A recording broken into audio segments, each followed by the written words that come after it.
memberi contoh dulu ya. Misalkan yang pertama, kita membuat kesepakatan kelas datang lebih awal atau datang tepat waktu. Nah, banyak lagi kita ada perilaku atau kesepakatan kelas yang akan kita laksanakan di dalam kelas. Jadi ini Ibu bagikan satu-satu, kalian bisa menuliskannya. Setelah itu nanti Ibu meminta kalian menempel di depan ke kelas. Baru kita mencari yang mana ya yang cocok untuk kita pilih menjadi kesepakatan kelas kita.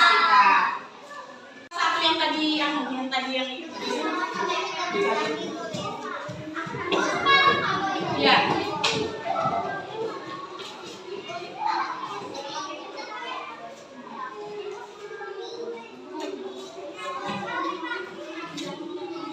Semuanya sudah diisi? Oke, yang tadi Ibu jelaskan, Ibu tadi mengambil datang lebih awal. Kalian bisa menempel di sini bergantian. Nah, tempel seperti ini. Kalian tempel satu persatu. Ayo silakan maju, tempel sininya sedikit dong kalian masing-masing. Terserah mau yang di mana ya. Boleh, yang penting di tempel. Ya, tempelnya jangan berdempetan. Kasih jarak di bawah masih bisa, di bawah masih bisa. Ya, tidak harus selalu di atas, di bawah masih bisa. Oke. Oke. Ya, yang sudah silakan duduk. Tidak usah berebutan menempelnya, yang tadinya jatuh. Aku lagi suruh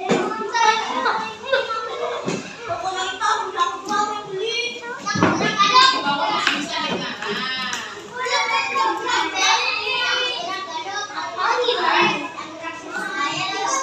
Nanti jatuhnya.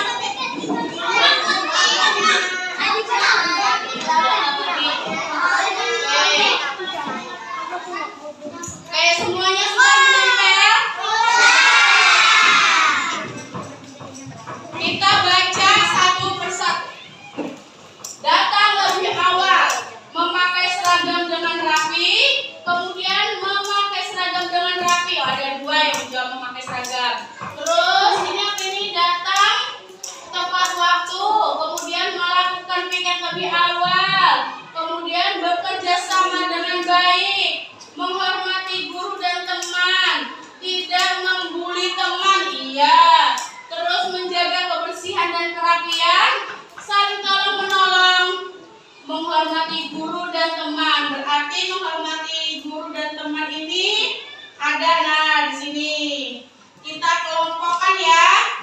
Bekerja sama dengan baik, meletakkan barang sesuai tempatnya, jujur dan bertanggung jawab. Ya, jujur dan bertanggung jawab di sini bisa. Kemudian ini jujur dan bertanggung jawab lagi. Kita kelompokkan terlebih dahulu ya.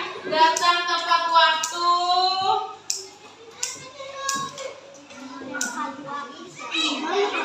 Memakai seragam. Kemudian menghormati guru dan teman. Sini sudah mempunyai rasa peduli terhadap teman. Ini menghormati juga. Ini bekerja sama. Ini bekerja sama dengan baik. Terus mempunyai rasa peduli dengan teman. Oke, jujur dan bertanggung jawab. Oke, datang datang tepat waktu. Oke, kita taruh di sini datang lebih awal atau datang tepat waktu. Sama. Menghormati teman, iya. Terus yang terakhir saling tolong menolong. Tadi di mana ya? Punya siapa tadi saling tolong menolong? Oh, ini. Saling tolong menolong. Iya, kita pindah ke sini ya. Kita kelompokkan saling tolong menolong. Kemudian menghormati guru. Iya, di sini. Oke, sekarang kita ini meletakkan barang sesuai tempatnya. Oke, nah ya. Yang paling banyak memilih di sini yang pertama menghormati guru dan teman. Kita catat dulu ya. Kesepakatan kelas. Yang paling banyak 1,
baik. Dan yang terakhir, menjaga kebersihan dan kerapian. Apakah sip atau setuju sepakatan kelas ini sudah kita buat? Kalau setuju, kita beri aplaus untuk kesepakatan yang telah kita buat. Terima kasih anak-anak. Tanda tangan, kemudian nama Inara.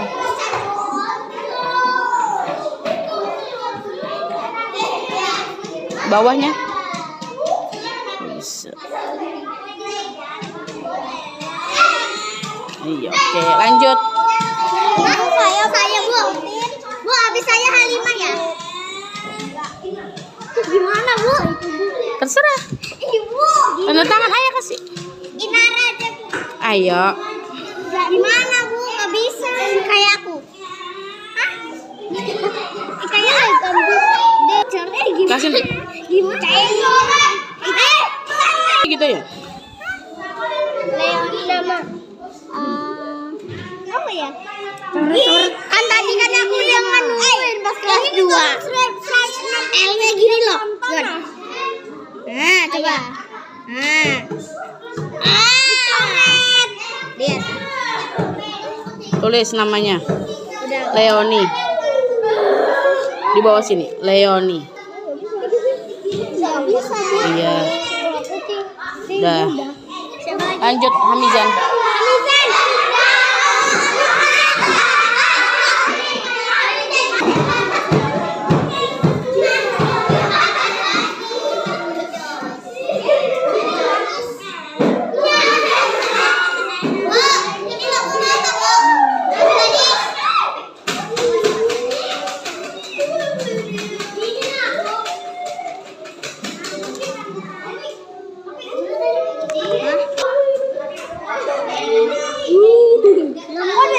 Dia beli. Namanya?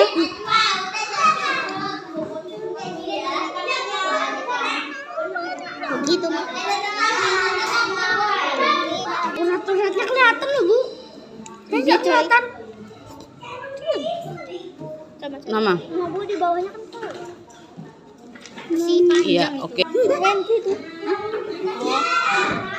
Oh, jelek nggak apa-apa lah. Nggak apa-apa. Emang buat apa Bu? Gua jelek. Bikin tanda tangan aja. Kan kita tadi habis bikin kesepakatan Oh, kelas. Aku itu. Ya Mak, kita bersih Mak. Nama? Air bergelombang. Oke.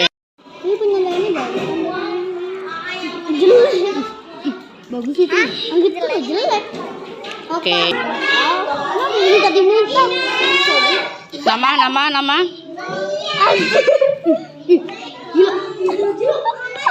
Oke. Ya Aji. Apik. Oh, ada. Nama. Konflik. Aku sudah bisa.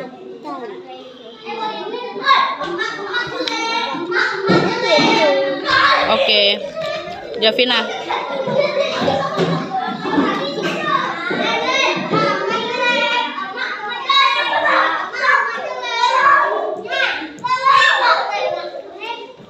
Aku tanda tangan juga. Main batu ya Pak?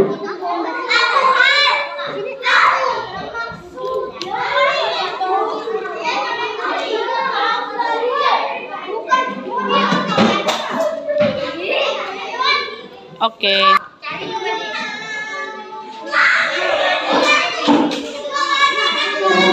Ini siapa? Kabin balen itu Adira.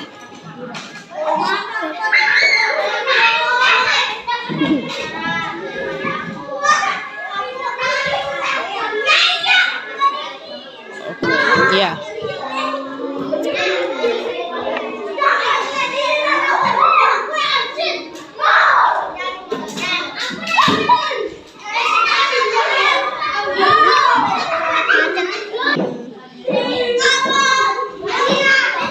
Iya. Iya. Namanya? Betul, dah. Kafa. Sini. Ini panda apa lot?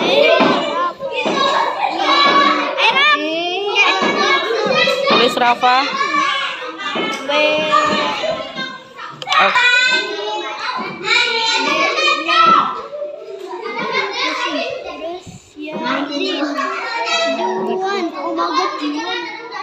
Nih, pakai ini.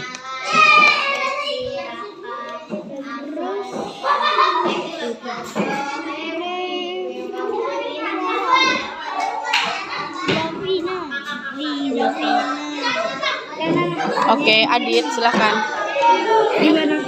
Sembarang aja di sini kok. Gimana Adit? Ayo Adit.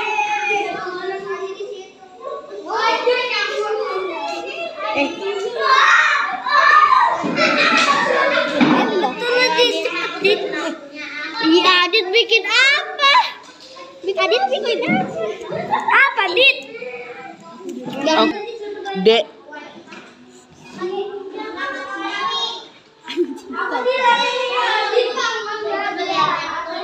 Wih, bagus-bagus Dah. ya. Terus Ibu saya kapan Bu? Yang pertama kamu. Belakangnya Isa ke kamu? Enggak. Aku ke belakangnya. Saya gini Bu aja.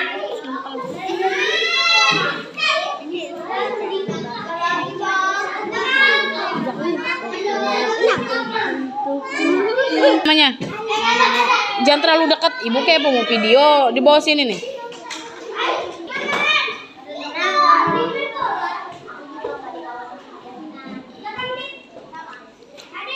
Oke. Tunggu tanda tangan. Saya pakai ini Di sini. Sini. Nguruk aja boleh nggak? Terserah. Tanda tangan idol kayak mana? Udah gitu. Iya, kayak aku ini.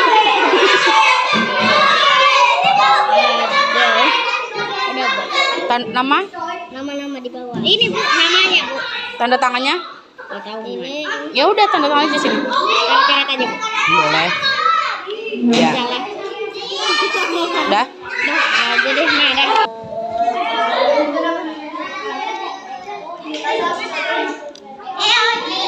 Aku juga tidak ditayangin ke sana. Kenapa? Ini masih rapi. Kenapa? Kan bilang kasihan lawan-lawan yang sama yang lain. Dia langsung. Aku sudah minta maaf sama kalimat terus malah dia yang marah. Aneh kan? Udah, minta maaf.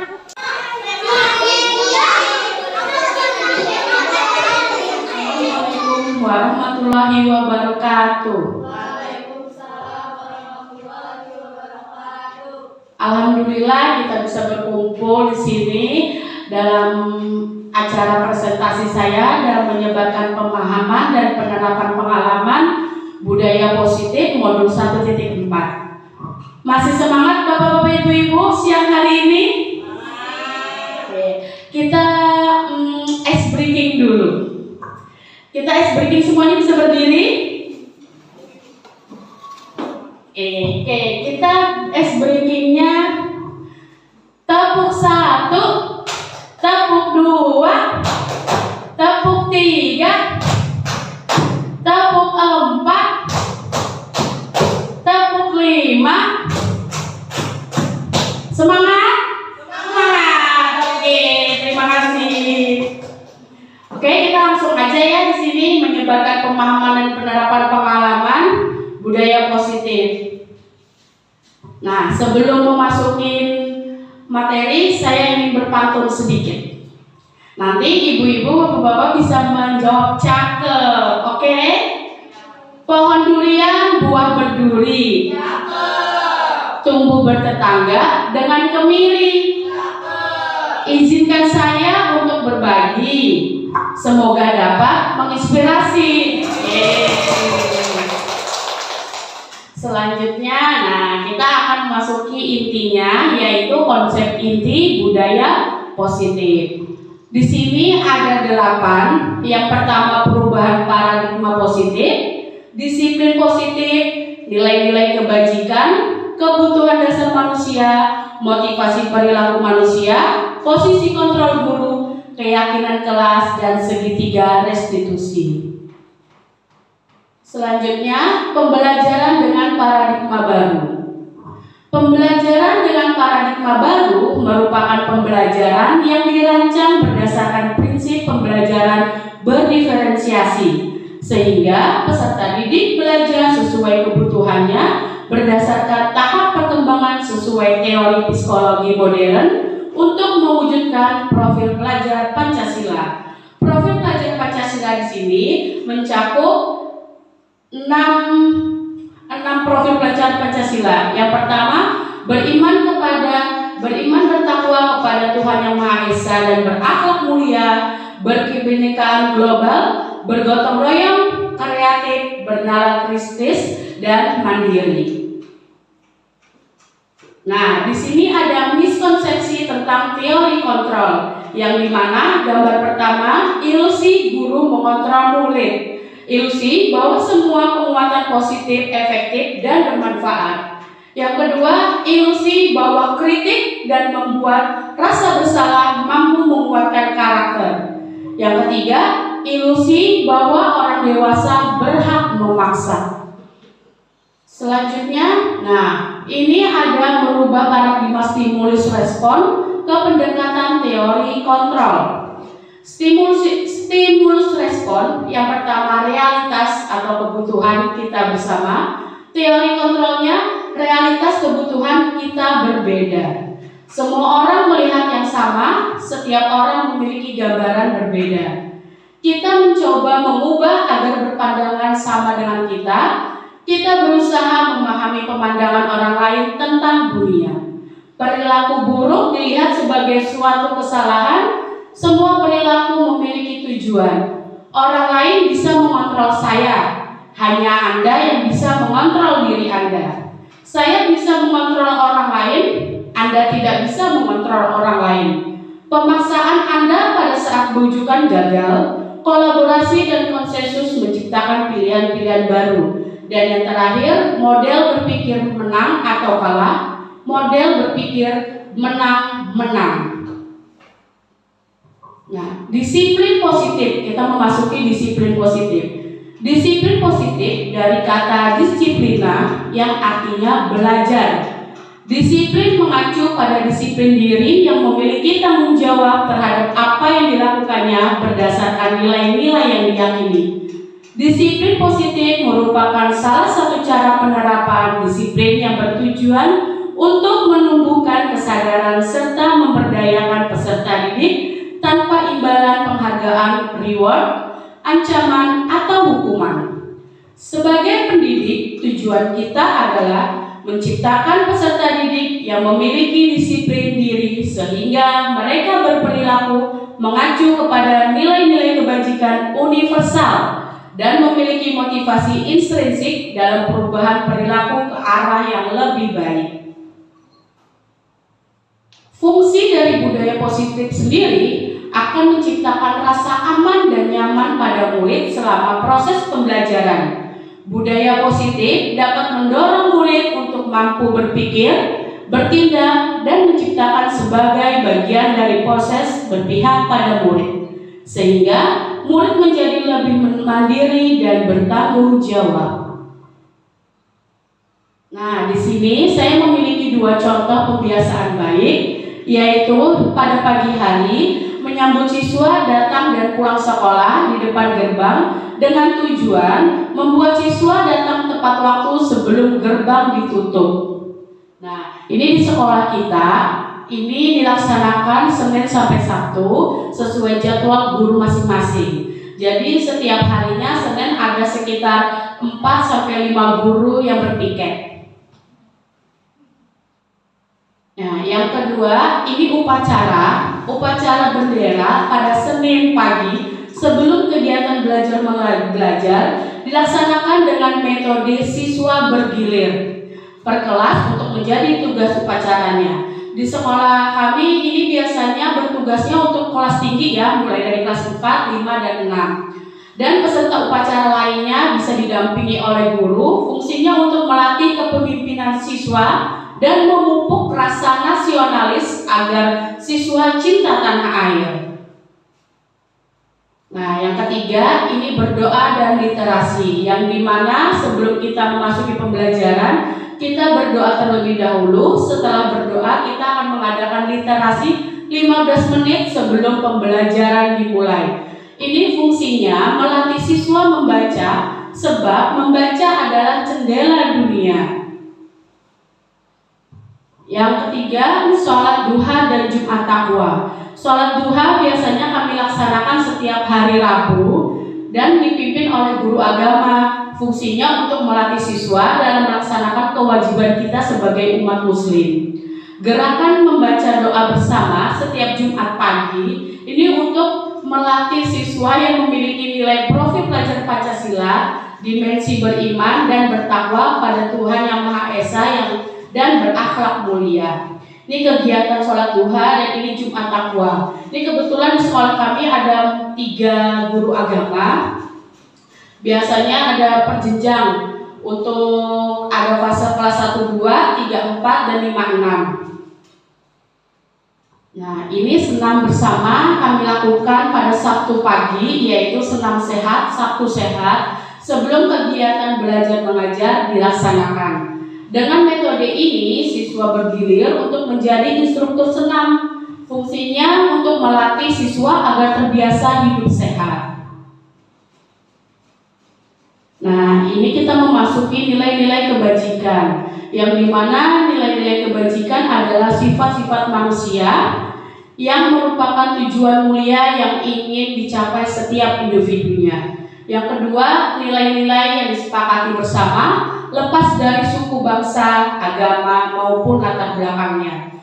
Dan nilai-nilai kebajikan ini masuk dalam profil pelajar Pancasila, yang dimana beriman bertakwa kepada Tuhan Yang Maha Esa dan berakhlak mulia, kebinekaan global, gotong royong, mandiri, bernalar kritis dan kreatif. Nih, kebutuhan dasar manusia.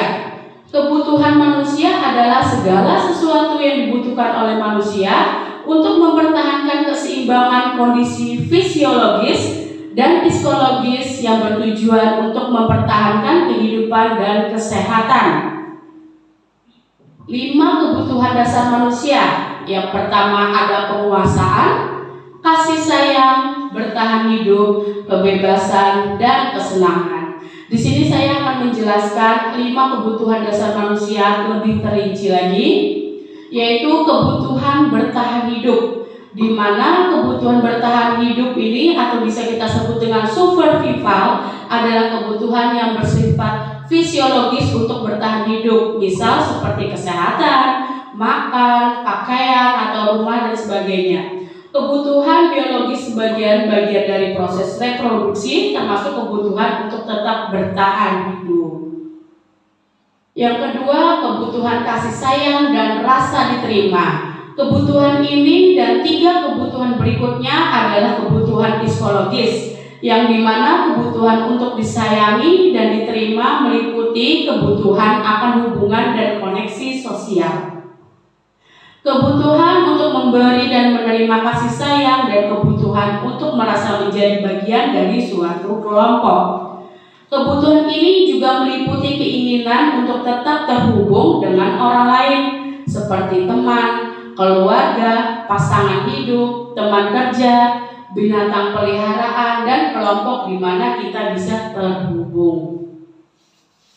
Yang ketiga, penguasaan atau kebutuhan pengakuan atas kemampuan, di mana kebutuhan ini berhubungan dengan kekuatan untuk mencapai sesuatu, menjadi kompeten, menjadi terampil, diakui atas prestasi dan keterampilan kita, didengarkan dan memiliki rasa percaya diri. Kebutuhan ini meliputi keinginan untuk dianggap berharga, bisa membuat perbedaan, bisa membuat pencapaian kompeten yang diakui dan dihormati. Di sini anak-anak yang memiliki kebutuhan dasar ini akan penguasaan yang tinggi biasanya selalu ingin menjadi pemimpin. Pasti ibu pernah merasakan Siapa yang mau jadi ketua kelas? Pasti ada yang selalu antusias, Bu saya jadi ketua kelas. Siapa yang mau memimpin doa? Bu saya jadi pemimpin doa, ya kan? Itu berarti anaknya ini memiliki kebutuhan penguasaan yang tinggi. Mereka juga suka mengamati sebelum mencoba hal baru dan merasa kecewa bila melakukan suatu kesalahan. Mereka juga biasanya rapi dan sistematik dan selalu ingin mencapai yang terbaik dan yang terdepan. Nah, ini kebebasan atau kebutuhan akan pilihan. Kebutuhan untuk bebas adalah kebutuhan akan kemandirian otonomi, memiliki pilihan dan mampu mengendalikan arah hidup seseorang. Anak-anak dengan kebutuhan kebebasan yang tinggi menginginkan pilihan mereka yang perlu banyak bergerak dan suka mencoba-coba, tidak terlalu terpengaruh orang lain, dan senang mencoba hal baru dan menarik. Kesenangan atau kebutuhan untuk merasa senang. Kebutuhan akan kesenangan adalah kebutuhan untuk mencari kesenangan, bermain dan tertawa. Bayangkan hidup tanpa kenikmatan apapun betapa menyedihkan. Sehari aja kalau kita tidak tersenyum rasanya kayak gimana? Rasa gelisah. Kenapa dengan saya kok nggak ada rasa senyum gitu kan? Apalagi orang lain melihat, kenapa hari ini Bunia kok nggak ada senyum-senyumnya, ya kan Bunia ya? Nah, anak-anak di sini dengan kebutuhan dasar kesenangan yang tinggi, belum. Anak-anak dengan kebutuhan dasar kesenangan yang tinggi biasanya ingin menikmati apa yang dia lakukan. Mereka juga berkonsentrasi tinggi saat mengerjakan hal yang disenangi.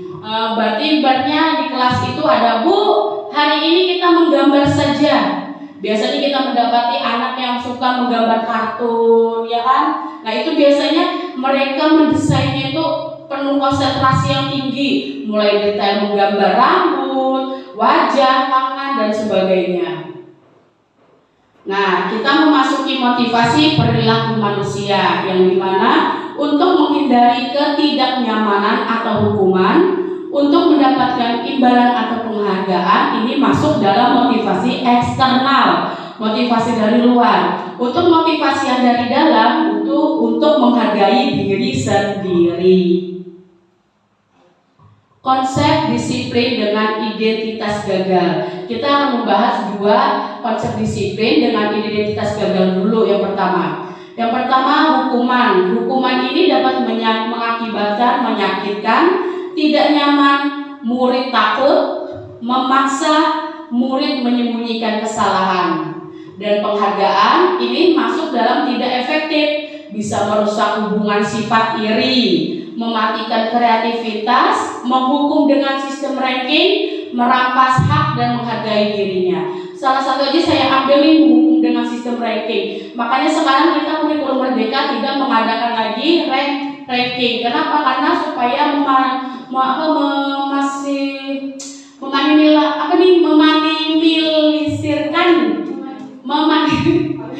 iya itu supaya tidak saling iri satu sama yang lain. Padahal dia sudah merasa belajar dengan maksimal, tapi kenapa aku tidak mendapatkan ranking? Nah, seperti itu.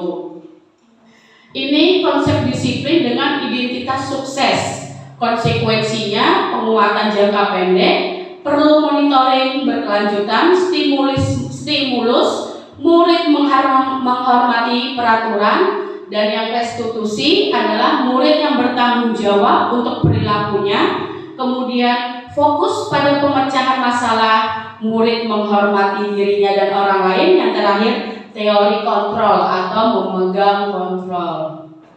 Konsep disiplin pendekatan restitusi. Pengertiannya terlebih dahulu di sini, pengertian restitusi adalah proses menciptakan kondisi bagi murid untuk memperbaiki kesalahan mereka sehingga mereka bisa kembali pada kelompok mereka dengan karakter yang lebih kuat.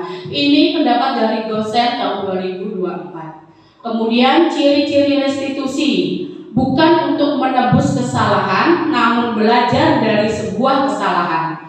Memperbaiki hubungan, tawaran bukan paksaan. Restitusi menuntut untuk melihat ke dalam diri. Perbedaan, di sini ada contoh kasus, siswa sering tidak mengerjakan PR. Ini udah sering banget nih, mulai dari zaman kita sekolah aja juga pernah sering tidak mengerjakan PR ya. Tapi karena dulu zaman kita ini biasanya sering dihukum di depan kelas, di tiang bendera seperti ini. Kalau sekarang kita tidak ada lagi melakukan penghukuman, karena di sini hukuman guru menghukum siswa terlambat tersebut hormat bendera selama 10 menit, mendirikan murid di depan kelas sampai jam istirahat, atau guru marah, murid dan murid takut. Konsekuensinya nih, guru memberi konsekuensi untuk mengerjakan PR-nya saat istirahat atau dikerjakan sebanyak 3 kali. Guru tegas dan siswa menghormati peraturan. Kalau restitusi di sini, guru menanyakan keyakinan kelas dirinya dan membantu siswa menyelesaikan masalah. Guru terbuka dan siswa menghormati dirinya dan orang lain. Nah, 5 posisi kontrol restitusi di sini ada penghukum, pembuat rasa bersalah, teman, pemantau, dan manajer. Nah, penghukum di sini, ini dampaknya buat murid yang terjadi pada murid ketika guru pada posisi penghukum, murid cenderung akan memberontak, bahkan menyimpan dendam. Ini tidak menutup kemungkinan biasanya murid yang sering kita hukum tuh merasa tidak respect kepada kita. Ini kemudian pembuat rasa bersalah. Ini dampak yang terjadi pada murid ketika guru mengambil posisi pembuat rasa bersalah ini. Murid akan menganggap dirinya yang bersalah dan dia akan menyimpan emosi negatif tersebut di dalam dirinya. Jadi dia tidak akan mau mengungkapkan kepada murid bahwa dia merasa dia salah, nggak mau. Biasanya lebih menyimpannya dan dia lebih meluapkannya kepada teman, biasanya seperti itu. Ini kalau posisi kita sebagai teman, dalam posisi teman, guru berbicara dengan nada suara ramah, cenderung bersendau gurau untuk menjaga suasana tetap santai. Murid akan merasa aman dan akrab. Ini akan membuat murid tidak merasa tertekan dalam menceritakan permasalahannya. Jadi biasanya kita mengajak sharing dulu, mengajak berbicara dulu dari hati ke hati, tidak begitu serius. Nanti akhirnya murid itu bisa mengungkapkan apa sih permasalahannya, seperti itu. Kemudian yang pemantau, guru akan mengarahkan murid berdasarkan peraturan dan konsekuensi. Seorang pemantau menunjukkan bahasa tubuh dan ekspresi wajah yang datar dan cenderung normal. Ini biasanya kita mengadakan ke anak yang akan kita amati. Jadi ibaratnya kalau misalnya anak itu pernah melakukan kesalahan, jadi kita sering memantau ini apakah anak itu bakal terulang lagi kesalahan seperti itu. Manajer, posisi manajer adalah yang disarankan untuk membimbing murid memiliki sikap disiplin yang positif, yaitu murid yang mandiri, bertanggung jawab, dan dapat memecahkan masalah. Selanjutnya di sini saya mempunyai contoh penerapan 5 posisi kontrol. Di sini kasusnya siswa tidak memakai atribut lengkap saat upacara. Karena kemarin pas hari Senin saya sekolah kami ada upacara itu biasa banyak siswa yang diberdirikan di barisan tertentu. Itu karena banyak yang terlambat, tidak memakai atribut lengkap. Biasanya ini penghukum dipatuhi aturan sekolah lalu berdiri di depan bendera, tapi tidak ada. Cuma dikasih wejangan aja atau nasihat bahwa untuk upacara Senin selanjutnya harus memakai peralatan lengkap, seperti itu. Pemantau, kamu sudah melanggar, apa peraturan dan konsekuensinya? Kalau menjadi posisi kontrol menjadi teman adalah ayolah yang tertib, buat Bu Guru bangga, kali ini tidak apa-apa kamu salah, seperti itu. Pembuat rasa bersalah, berapa kali Bu Guru harus memberitahu kamu? Bu Guru kecewa sama kamu. Ini biasanya lebih menohok kepada hati anak-anak, biasanya langsung down biasanya. Iya, aku salah, bisa seperti itu. Manajer, apakah kamu tahu kesalahanmu? Kira-kira bagaimana kamu akan memperbaiki kesalahan ini? Nah, ini manajer ini kayak kita sama kayak memantau. Keyakinan kelas.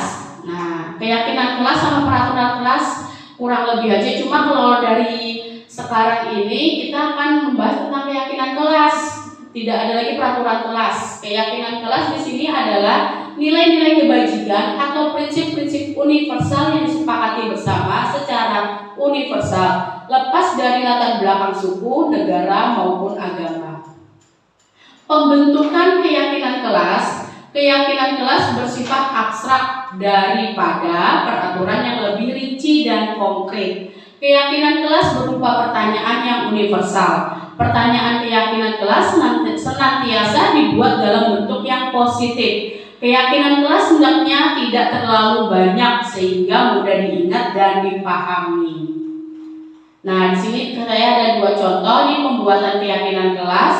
Guru membimbing siswa berperan aktif dalam membuat keyakinan kelas. Jadi sebelumnya saya menjelaskan dulu kepada anak-anak apa sih keyakinan kelas ini. Jadi saya meminta anak-anak untuk menulis di sticky note dengan dengan keyakinan kelas yang kira-kira yang bisa kita terapkan di kelas. Yang paling mudah aja, misalkan datang tidak terlambat atau datang tepat waktu. Nah, ini pembuat keyakinan kelas. Hasilnya dikelompokkan dan dapatlah menjadi kesepakatan kelas. Di kelas saya kelas 3C yang dimana ada 7 kesepakatan kelas. Yang pertama, menghormati. Siswa di sini diharapkan untuk menghormati satu sama lain antara guru dan semua teman di kelas. Yang kedua, disiplin. Semua siswa diharapkan untuk bersikap sopan dan santun di dalam kelas setiap kegiatan pembelajaran. Dan yang ketiga, kehadiran. Siswa harus datang tepat waktu dan tepat waktu untuk setiap sesi kelas. Jadi walaupun pada pelajaran agama, PJOK atau pada pelajaran saya sendiri harus siswa datang tepat waktu. Partisipasi. Semua siswa diharapkan untuk aktif dalam setiap kegiatan pembelajaran. Kemudian jujur, siswa harus berani mengakui kesalahan, mengungkapkan kejadian yang sejujur-jujurnya. Bekerja sama. Siswa diharapkan bisa bekerja sama atau berkolaborasi dengan baik. Dan yang terakhir, menjaga kebersihan. Siswa diharapkan bisa menjaga kebersihan dan kerapian di dalam kelas sehingga dapat belajar dengan nyaman. Ini hasil dari kesepakatan pembuatan keyakinan kelas kita. Di peraturan dan keyakinan kelas, selalu kembalikan buku ke tempatnya. Itu peraturan. Makanya tadi saya jelaskan beda peraturan dan keyakinan kelas. Kalau keyakinan kelas di sini tanggung jawab. Kemudian dilarang mengganggu orang lain. Ini masuk dalam menghormati orang lain. Hadir di sekolah 15 menit sebelum pembelajaran dimulai, yaitu menghormati orang lain atau berkomitmen atau datang tepat waktu. Kemudian dilarang melakukan kekerasan.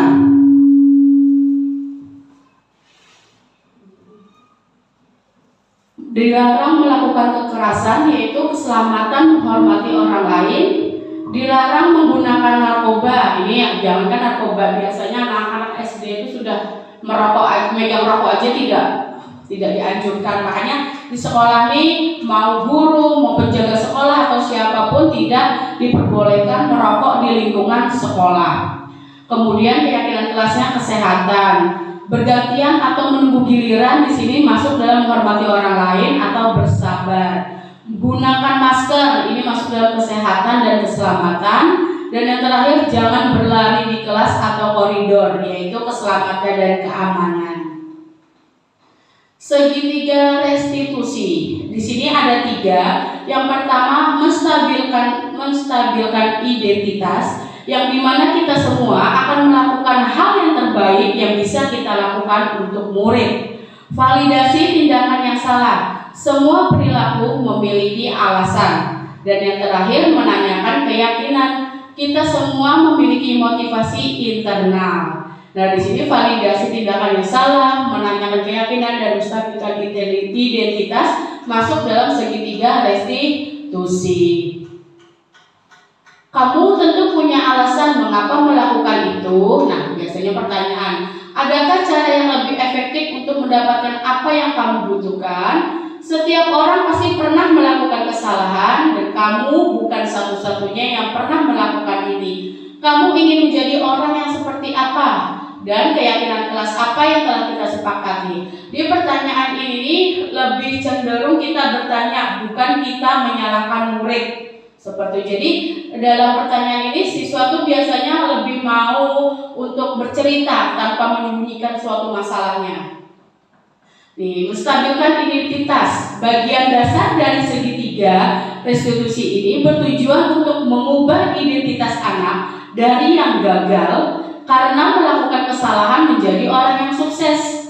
Anak yang melanggar peraturan karena sedang mencari perhatian adalah anak yang sedang mengalami kegagalan. Dia mencoba untuk memenuhi kebutuhan dasarnya, namun ada benturan kalau kita mengkritik dia. Maka kita akan tetap membuatnya dalam posisi yang gagal. Kalau kita ingin dia menjadi reflektif, maka kita harus meyakinkan bahwa si anak dengan cara mengatakan kalimat tersebut. Berbuat salah itu tidak apa-apa. Tidak ada manusia yang sempurna. Saya juga pernah melakukan kesalahan itu. Kita bisa menyelesaikan masalah ini. Ibu tidak mencari siapa yang salah, tapi ibu ingin mencari solusi dari permasalahan ini. Ini dari menstabilitaskan identitas. Validasi tindakan yang salah. Setiap tindakan kita dilakukan dengan suatu tujuan, yaitu memenuhi kebutuhan dasar. Kalau kita memahami kebutuhan dasar yang mendasari sebuah tindakan, kita akan menemukan cara-cara yang efektif untuk memenuhi kebutuhan tersebut.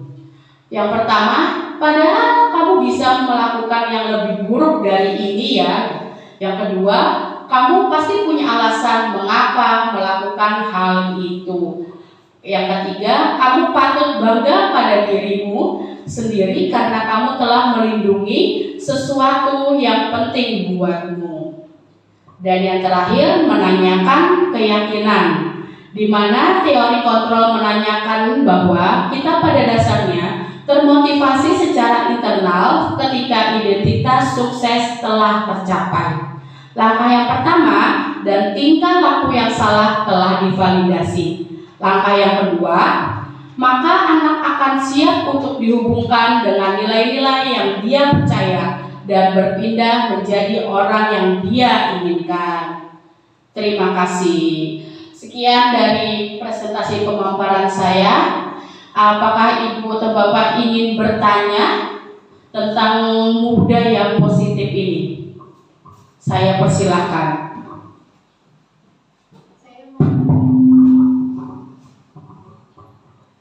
Baik, terima kasih sebelumnya atas pemaparan presentasinya. Saya Adeliana Putri dari wali kelas 3. Saya mau tanya nih, bagaimana cara membangun budaya positif dan apa tantangan yang mungkin akan dihadapi ke depannya dalam membangun budaya positif tersebut? Terima kasih. Apa pentingnya budaya? Apa pentingnya budaya positif dan apa tantangan budaya positif itu yang ada di sekolah? Terima kasih pertanyaannya dari Bu Alda. Saya akan menjawab langsung, yang dimana cara membangun budaya positif. Dengan cara membangun positif di sekolah itu melakukan berbagai strategi, yang dimana yang pertama itu penting untuk menerapkan visi dan misinya terlebih dahulu dengan jelas mengenai nilai-nilai yang ingin kita junjung lebih tinggi dan kita komunikasikan yang efektif antara semua anggota komunitas sekolah. Kemudian adalah kunci, itu kunci salah satu yang terpenting. Kemudian melalui pertemuan rutin dan saluran komunitas yang terbuka. Tantangan yang dihadapi salah satunya adalah tantangan yang utama, yang dimana perbedaan latar belakang dan nilai-nilai dari anggota komunitas sekolah yang beragam. Misalkan selain itu ada perubahan budaya, memerlukan waktu dan komitmen dan konsisten dari seluruh pihak yang bisa itu salah satu yang bisa menjadi sulit di tengah-tengah tekanan akademik dan administrasi sekolah kita. Seperti itu. Bagaimana Bu Alda?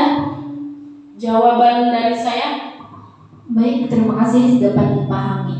Oke, terima kasih. Ada yang ingin bertanya lagi? Satu sesi pertanyaan lagi? Iya. Silakan Bu Nia. Oke, terima kasih. Luar biasa sekali pemaparan dari Ibu Gadis. Di sini saya sudah mulai tercerahkan untuk masalah segitiga restitusi, kemudian pembuatan keyakinan kelas yang utama. Karena kita ketahui untuk keyakinan kelas itu biasanya sebelum itu kita membuat peraturan kelas. Ternyata agak keliru peraturan kelas itu. Yang lebih baik adalah keyakinan kelas yang tidak memaksakan siswa. Nah, di sini saya ingin bertanya sedikit tentang tujuan dari segitiga restitusi itu sendiri. Apa sebenarnya tujuan dari restitusi itu untuk guru dan murid kita? Gini, terima kasih. Oke, terima kasih Bu Nia atas pertanyaannya. Apa tujuan restitusi untuk guru dan murid? Tujuan restitusi ini dibuat adalah untuk membantu murid memahami dan memperbaiki kesalahan atau perilaku yang tidak sesuai dengan harapan serta impian kita. Kemudian ini juga memastikan bahwa mereka belajar dari pengalaman tersebut. Restitusi ini berbeda dengan hukuman karena fokusnya bukan pada sanksi atau hukuman, tetapi pada perbaikan perilaku dari kesalahan ke yang lebih baik lagi. Seperti itu. Bagaimana Bu Nia? Di sini saya ada sedikit pemaparan bahwa tujuan utama restitusi ini ada yang pertama, meningkatkan kesadaran dan tanggung jawab. Yang kedua, mendorong perubahan perilaku. Kemudian memperbaiki hubungan. Dan yang terakhir, mengembangkan empati dan keterampilan sosial. Seperti itu. Itu tujuan dari restitusi guru terhadap murid. Bagaimana Bu Nia?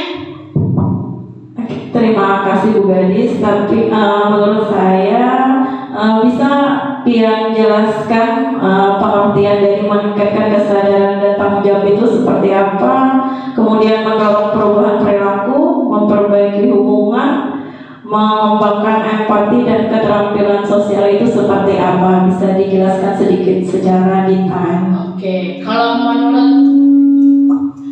menurut saya mengutamakan kesadaran dan tanggung jawab ini penjelasannya yang dimana membantu murid menyadari bahwa dampak dari perilaku yang mereka lakukan dan mengambil tanggung jawab ini untuk tindakan mereka. Ini bisa melibatkan refleksi tentang bagaimana tindakan mereka mempengaruhi orang lain atau orang sekitar.